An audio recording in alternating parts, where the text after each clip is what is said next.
ಗಳಿಗೆ ಹೇಳಿ ಧಿಕ್ಕಾರ, ಕುಲಪತಿಗಳಿಗೆ ಹೇಳಿ ಧಿಕ್ಕಾರ, ರಾಜ್ಯ ಸರ್ಕಾರಕ್ಕೆ ಹೇಳಿ ಧಿಕ್ಕಾರ, ಭ್ರಷ್ಟಾಧಿಕಾರಿಗಳಿಗೆ ಹೇಳಿ ಧಿಕ್ಕಾರ.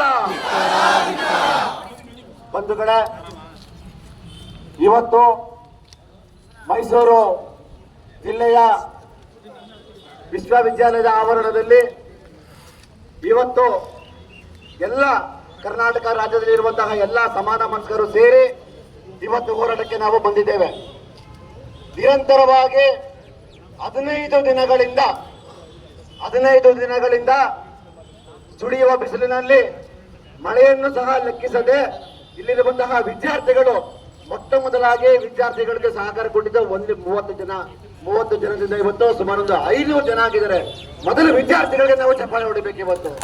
ಇವತ್ತು ಅವರಿಂದ ನಾವು ಇಷ್ಟೆಲ್ಲ ಹೋರಾಟ ಮಾಡಿದ್ರು ಸಹ ರಾಜ್ಯ ಸರ್ಕಾರ ಕಣ್ಮುಚ್ಚಿಕೊಂಡು ಕೊಡ್ಕೊಂಡಿದೆ. ನಿಜವಾಗ್ಲೂ ಇವರಿಗೆ ಯಾರಿಗೂ ಸಹ ಮಾನವೀಯತೆ ಇಲ್ಲ. ಸೊ ಆದ್ರಿಂದ ಇವತ್ತು ನಾವು ಹೋರಾಟಕ್ಕೆ ನಾವು ಕರೆ ಕೊಟ್ಟಿದ್ದೇವೆ. ಇದೊಂದು ದೊಡ್ಡ ಮಟ್ಟದಲ್ಲಿ ಸಕ್ಸಸ್ಫುಲ್ ಆಗ್ಲೇಬೇಕು. ಇವತ್ತೇನಾದ್ರೂ ಒಳಗಡೆ ಇರುವಂತಹ ಕುಲಪತಿಗಳು ಇಲ್ಲಿ ಬಂದು ವಿದ್ಯಾರ್ಥಿಗಳ ಬೇಡಿಕೆಗಳನ್ನು ಈಡೇರಿಸುವ ತನಕ ನಾವು ಇಲ್ಲಿಂದ ಯಾರೂ ಹೋಗೋದಿಲ್ಲ. ಖಂಡಿತ ಅಲ್ವಾ? ಇಲ್ಲಿಂದ ಯಾರೂ ಹೋಗೋದಿಲ್ಲ. ಯಾಕಂದ್ರೆ ವಿದ್ಯಾರ್ಥಿಗಳ ನೋವು ಏನು ಅಂತ ನಮಗೂ ಸಹ ಗೊತ್ತಾಗಿದೆ. ಸುಮಾರು 2 ದಿನಗಳ ಹಿಂದೆ ಇದೇ ಭಾಗದಲ್ಲಿ ಹೋರಾಟ ಮಾಡಬಹುದ ಸಂದರ್ಭದಲ್ಲಿ ಹಾವುಗಳು ಸಹ ಬಂದಿದೆ. ಆ ಒಂದು ಯಾಗನ ಸಹ ಪ್ರಾಣಕ್ಕೆ ಹಾನಿಯಾಗಿದ್ರೆ ಇದಕ್ಕೆ ನೇರ ಹೊಣೆ ರಾಜ್ಯ ಸರ್ಕಾರನೇ ಆಗ್ತಾ ಇತ್ತು, ಇಲ್ಲಿರುವಂತಹ ಕುಲಪತಿಗಳೇ ಆಗ್ತಾ ಇದ್ರು. ಸೊ ಆದ್ರಿಂದ ಈ ಒಂದು ಭಾಷಣ ಮಾಡುವಂತಹ ವೇದಿಕೆ ಎಲ್ಲ ಇದು. ಇನ್ನು ಮಾತಾಡುವುದಕ್ಕೆ ಸುಮಾರು ಜನ ಸಾಕಷ್ಟು ಮುಖಂಡರು ಸಹ ಬಂದಿದ್ದಾರೆ. ಈ ಒಂದು ನಮ್ಮ ಬೇಡಿಕೆಯನ್ನು ಈಡೇರುವ ತನಕ ನೀವು ಇಲ್ಲಿಂದ ಯಾರು ಹೋಗೋದಿಲ್ಲ ಅಂತ ನನ್ನ ಮಾತು ಮುಗಿಸ್ತೀನಿ. ಜೈ ಭೀಮ್, ಜೈ ಭೀಮ್, ಜೈ ಭೀಮ್. Thank you sir. ಈಗ ಈ ಪ್ರತಿಭಟನೆಯನ್ನ ಉದ್ದೇಶಿಸಿ ಹೋರಾಟಗಾರರಾದಂತಹ ಅಹಿಂಸ ಚೇತನ್ ಸರ್ ಅವರು ಮಾತಾಡಬೇಕಂತೇಳಿ ಮನವಿ ಮಾಡ್ತೇವೆ.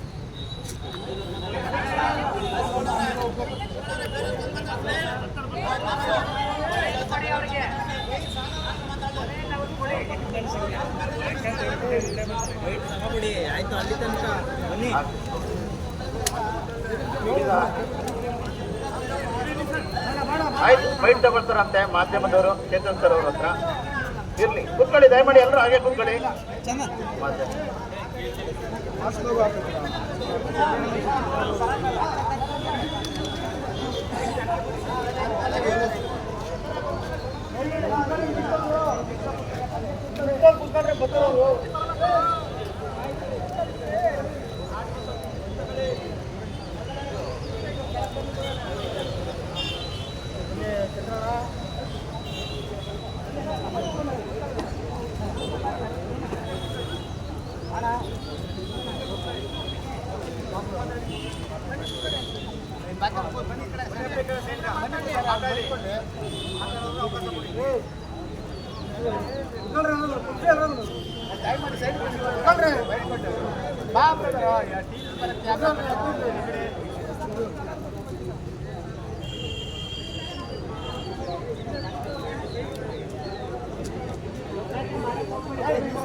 ಇನ್ನು ಆಡ್ತಾರೆ. ಈಗ ಇನ್ನೊಂದು ವಿಷಯ, ಇನ್ನೊಂದು ವಿಡಿಯೋ ಬೇಕಾಗ್ಬಿಡ್ತಾರೆ. ಹೌದಾ?